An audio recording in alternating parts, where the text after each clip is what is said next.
Today we're cooking Veneto Veal Osso Bucco.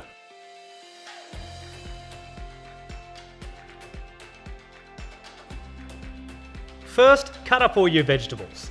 Carrots, celery, onion, garlic. Add them to the slow cooker.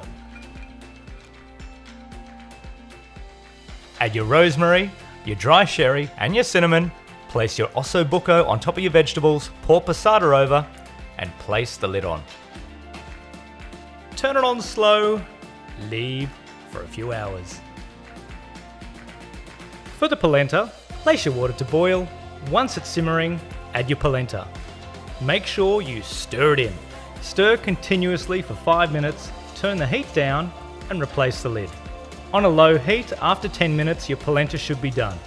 Add your butter, add your parmesan, give it a good stir and it's ready for your Osso Bucco.